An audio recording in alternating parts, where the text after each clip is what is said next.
Geordie Journos back after the international break, back at Whitley Park, round the back of Newcastle United's media centre. A lot of backs there. Guess who's back? Alexander Isak from injury. We've been speaking to Eddie Howe this morning, pre-match press conference ahead of Brighton. We'll start where we'll always start, but there's been a lot of questions to Eddie Howe this morning, who I thought was in a very chipper mood. England, obviously, a big talking point. Injuries, a big talking point, which we'll get on to first.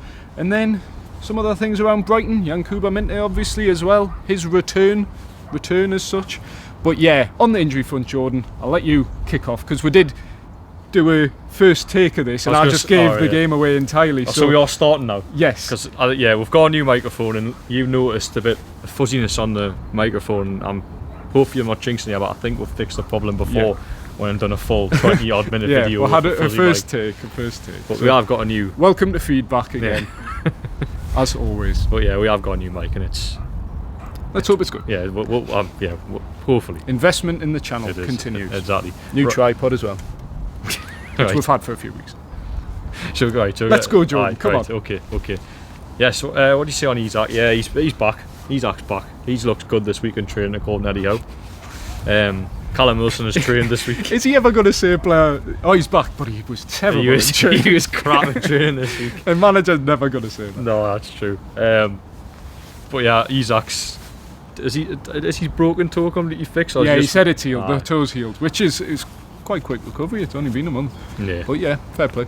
So yeah, Isak's back. Callum Wilson, however, probably isn't going to be the way I picked it up. Yeah. Day by day assessments for Callum Wilson, which after he hasn't played since May, he's barely played all year. Injury history as well. 32 years old, nearly 33. So yeah, caution, urged caution. From Eddie Howe. I get it to some extent, because I think Eddie Howe hit the nail on the head. Was like, when you get Callum Wilson back, you need to try and keep him fit. So I think it's came so far along now where it's like, actually don't play him until you absolutely think he's right. Yeah. Because we've already had the constant U-turns, if you like, where he's going to be back 3 games into the season. Actually, no, he's going to be back for September international break. No, actually, it's going to be the October international break. No, it's going to be Brighton. Actually, it might not be Brighton. It might be Chelsea. So we've had all that. So until he's right, let him be. Let him recover. But the important thing is that they've actually got a fit striker to put on the pitch, and I'd be shocked if Isak didn't start against Brighton. Eddie Howe doesn't usually give the game away on injuries, as anyone who watches a press conference or watches these videos knows.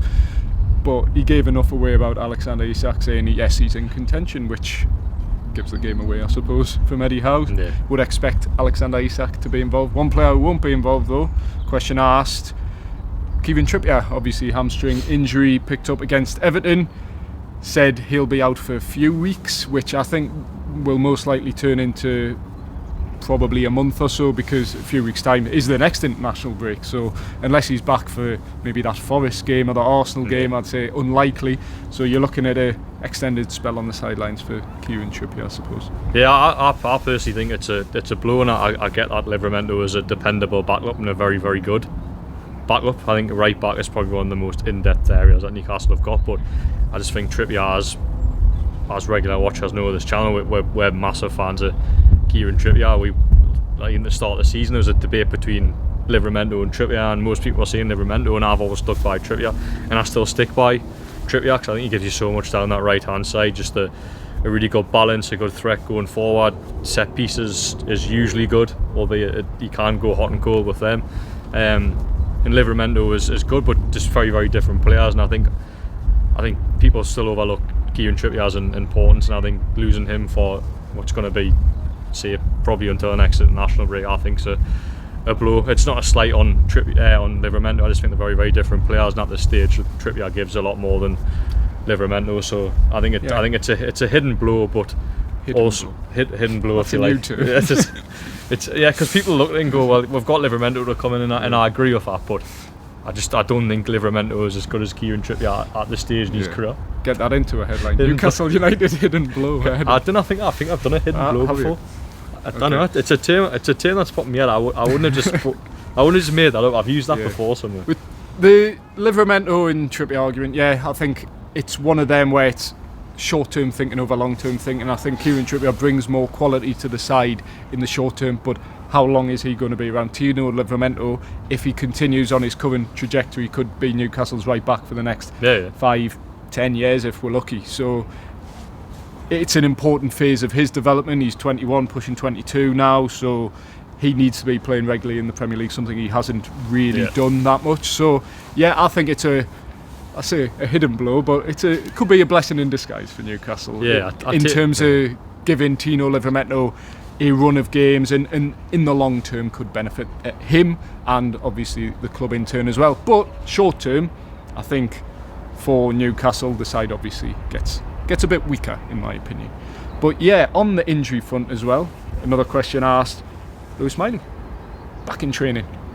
That's good to see. He's been out. He hasn't played a game of competitive football in 7 months, but back in training. Trained well, of course. Was his last game Man City in the cup? City in the cup back in March. Yeah, it's a long time. Well, I thought it was an interesting answer from Eddie Howe, because he basically admitted to a term I put to him last season, which he didn't like. Basically admitted to flogging Lewis Miley. Yeah. He said, we'll learn from that mistake, because that's probably what caused his injuries. So yeah, because he said he had no other option, which is technically, is true. It's not 17, technically true. He's it is true. done. Yeah, he is 17. You're divvy. He's 18 now. He's 18 now. He's fine. 18 now. He's fine. just rule him out. But yeah, Newcastle will be obviously careful with him.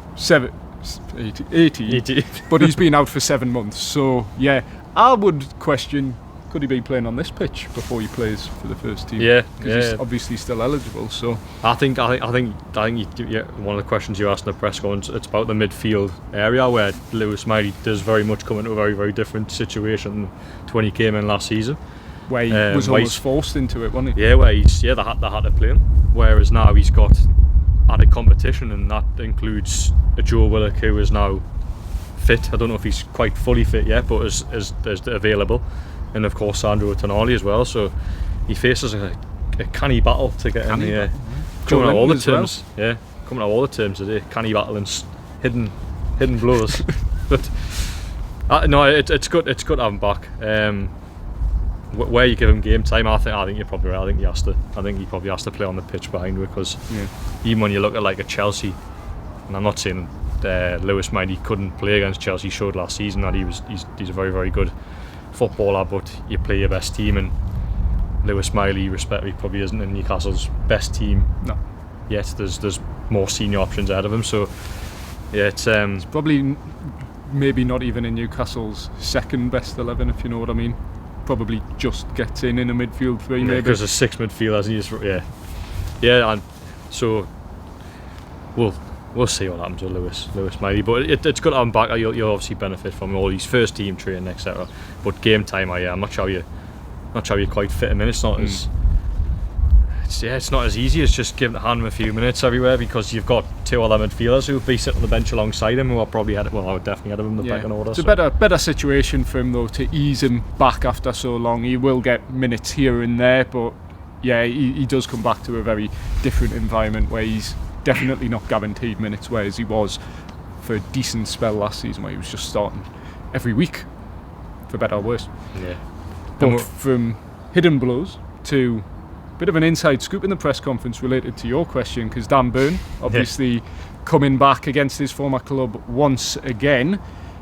Bit of question marks over his contract situation, which Eddie Howe even admitted he wasn't sure about. We were meant to be speaking to Dan Burn earlier this week. I don't know how much we can say about that, but that got cancelled. But then, yes, right at the end of the press conference, Dan Burn's actually under contract for next season. So that was a bit of a, if you watched the end of the press conference right to the end, if it's in there, if not, you heard it here first, but you probably didn't.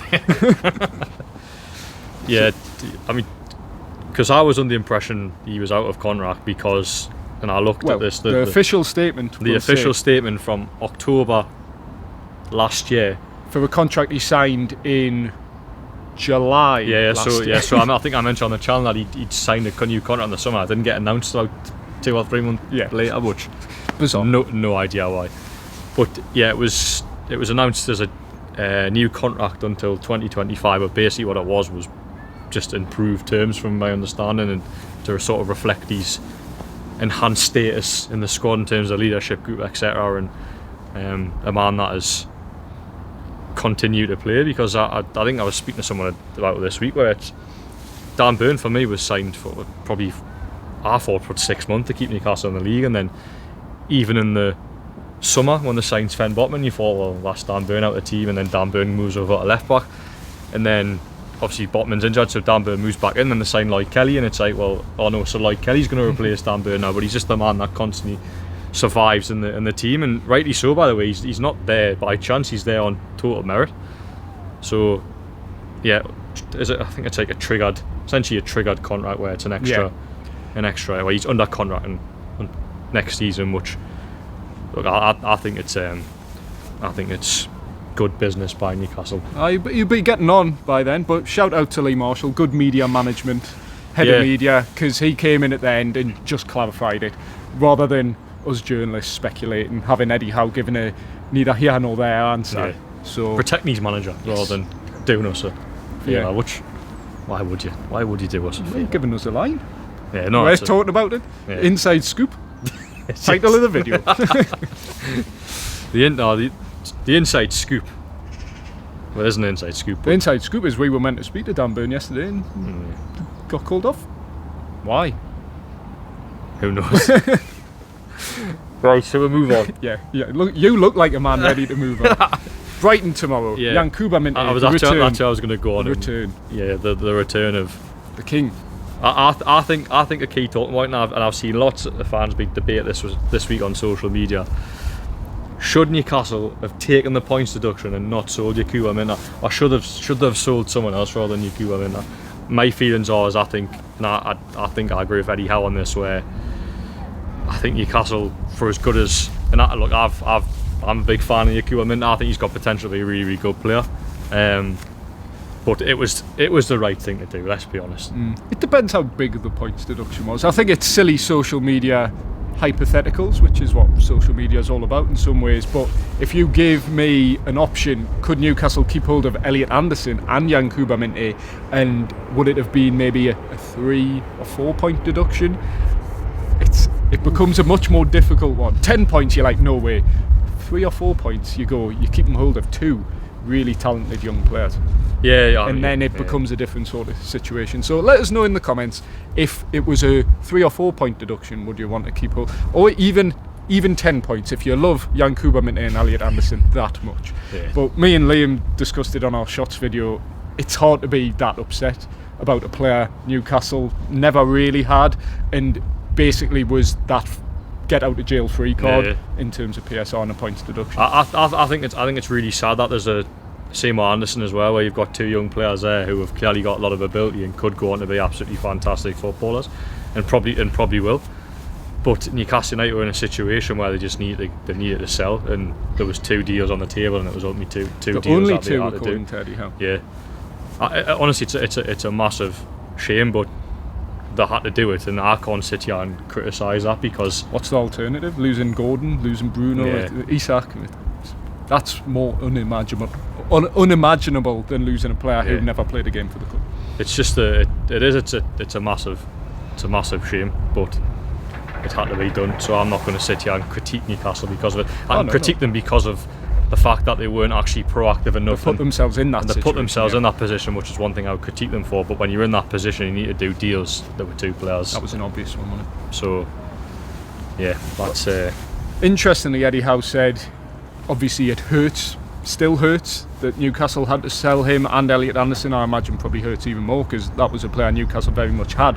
But interestingly, he said Yankuba Minteh would have been involved. He fit the profile of everything Newcastle needed, which probably suggests Newcastle needed a right winger, which I think we all know was the case. And you could argue he'd be a starter in this current team, but I think Liam Kennedy made a good point the other day where it was, even with Yankuba Minteh, you'd still be looking to strengthen in that right wing position. He's probably not the answer. Maybe long term, but definitely not short term. Yeah, I still think he probably needs a couple of seasons. You think, because to be fair, he's at the right place. Brighton have given him a great opportunity where he's came from Odense in Denmark to then a loan spell in Holland to then being thrust into Premier League action. It's quite a journey actually within the space of As a young 2 lad years as well. to do that. Yeah.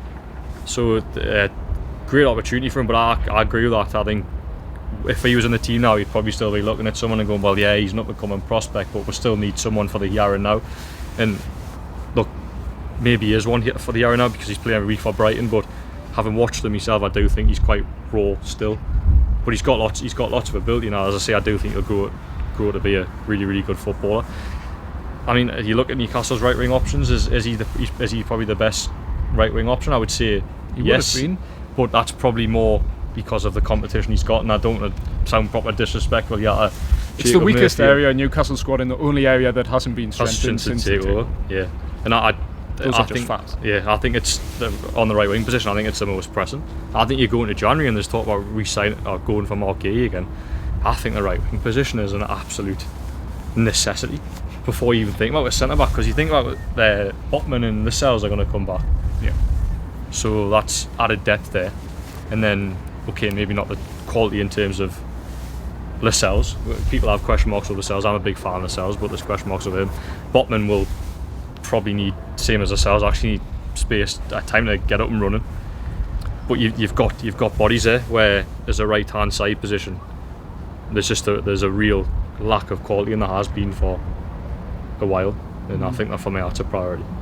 Yeah, it is. But whether Newcastle do that or not, it sounds like Marquis remains very much in their eye line. I think they need a centre back for quality purposes. But I think if you're looking at the squad, they probably have got enough to get by in centre back. That you're not looking at centre back and going, that's a real problem position. Yeah.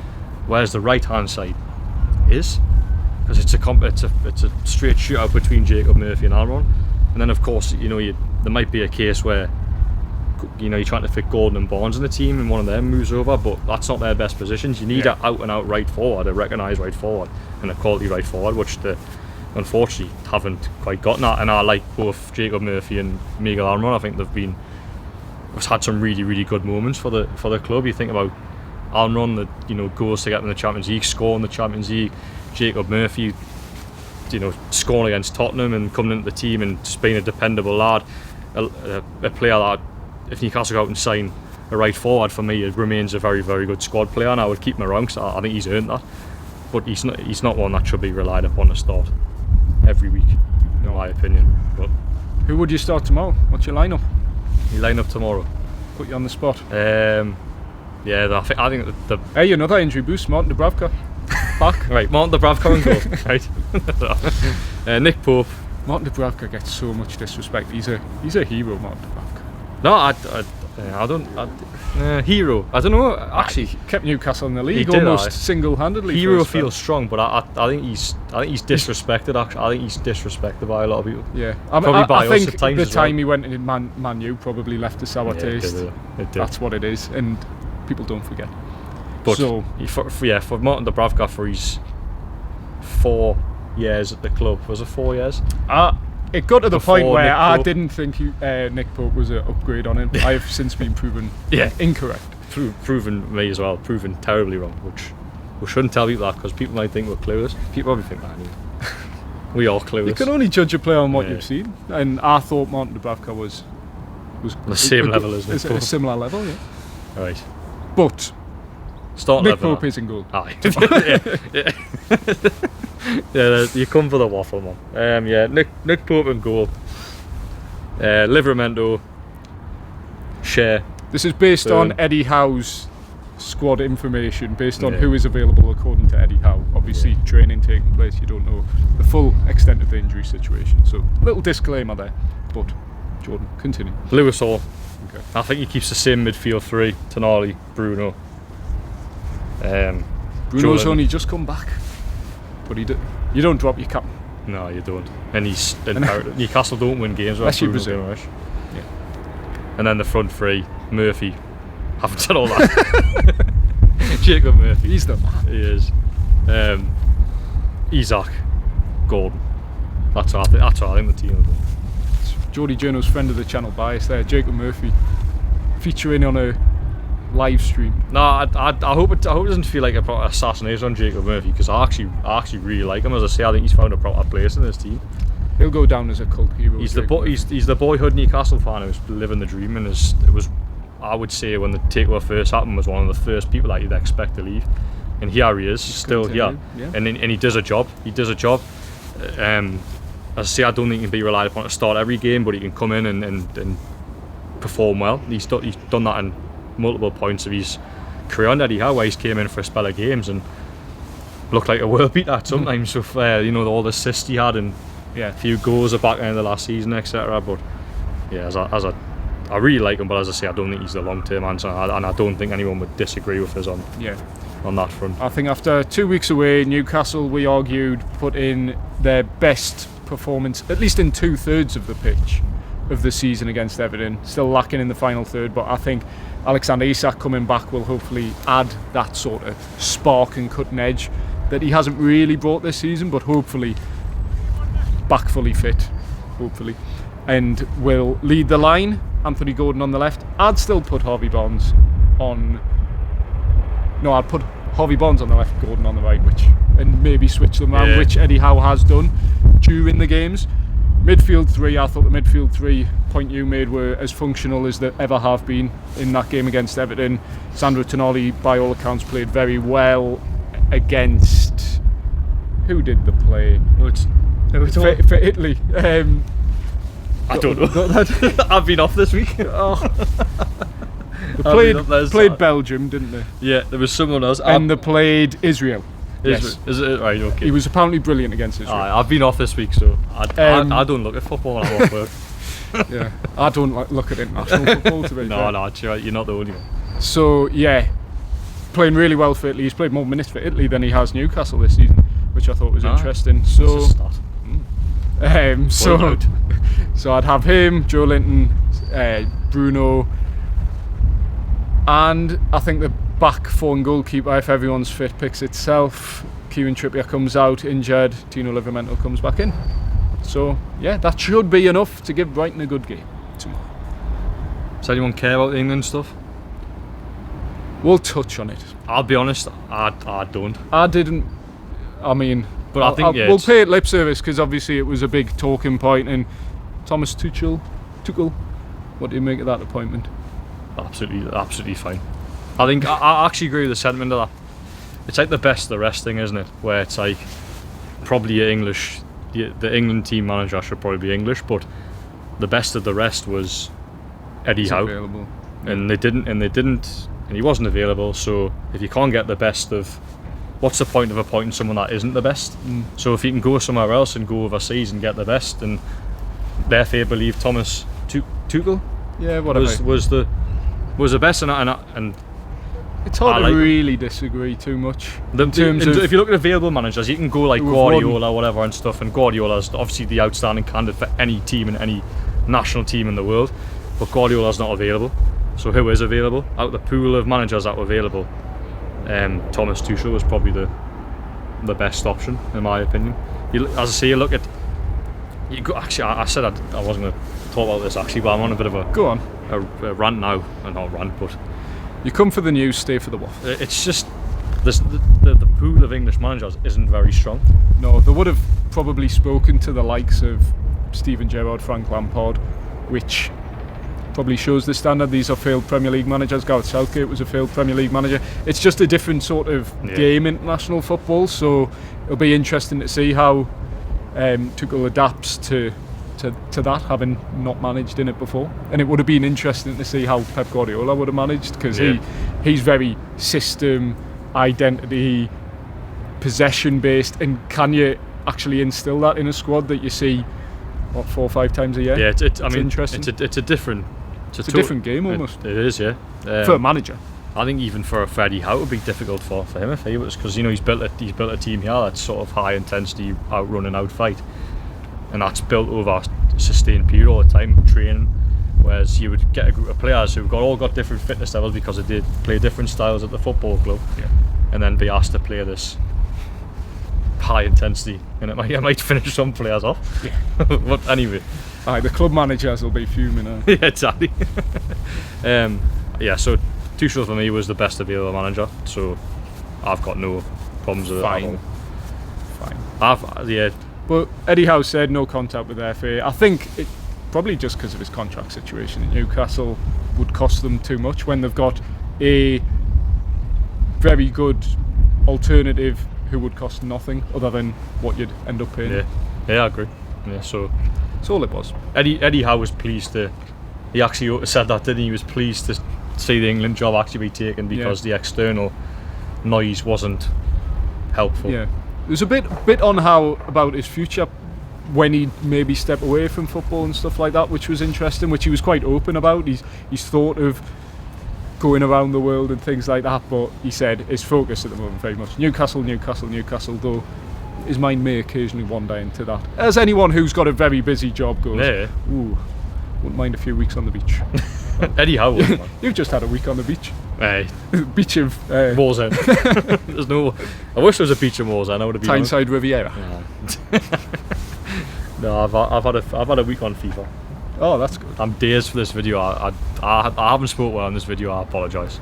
I'm still catching up with. The new mic's offended. I'm sure it's new microphones that get us. You know, it adds accountability in the microphones. Even the microphones in the room there. It took us a while to get my head around that one as well. Right.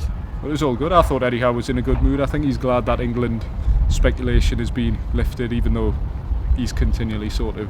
Yeah, he always. I think he's always batted away. I don't think he wanted the job personally. I don't think he wanted it. But go back to stuff in the summer, and I think it's one for one day, isn't it? One day. It's probably an older man's job, if you know what I mean. Even though England used to be the ultimate job, and for me it's just not anymore. But maybe that's just me. There'll be people out there who put country before club, but Newcastle's different. There's some other clubs who are different, where it's got to be your club, and it is up, yeah. I don't know many people. Let us know in the comments if you're pure England. I know there's a lot of international people who watch this, but I think it's hard to. If I know a lot of fans across England would be like, oh, I'd rather England win the Euros, England win the World Cup than my club lift a trophy. But these are probably fans of clubs who are used to winning trophies, or whose chance of winning a trophy is just so far down the pecking order, if you know what I mean, like lower league. But Newcastle, it's one of those clubs where it just means so much more. Absolutely, in my opinion. No, you're right. You're absolutely right. Thank you. I think that's it for the Eddie Howe. Press conference review. / Geordie Journals waffle. Yes. Mostly from me. You've been all right. Oh, thank you. I think you've made a good return. Nah, it's been a terrible return. It's been a terrible return. It's better. Other day was annoying on the Shots TV. I had the bloody dog. Shocking. Seen the short. Trying to interrupt. She got cut out, as deserved. Sorry, the 3 fans she has. No, everyone's a big fan of Jesse, man. I love Jesse. Do you? Nah, do I? More than me. Right. On that note, we'll be back at St James's Park tomorrow, joined as ever by Liam Kennedy for our Geordie Journals reflections on Newcastle's match against Brighton, which hopefully ends a run of 3 games without a win in the Premier League. So recent results against Brighton have been alright after a very terrible run. It's unbeaten in 3 at St James's Park. 2 wins of the last 3, so hopefully we need a repeat of the 4-1. Bruno doing his 10 celebrations. Get him back. So we'll see you there. Thanks for watching. As always, please check out our sponsors, Four Rivers Financial Planning, for all of your holistic financial, pension, any advice you want about money.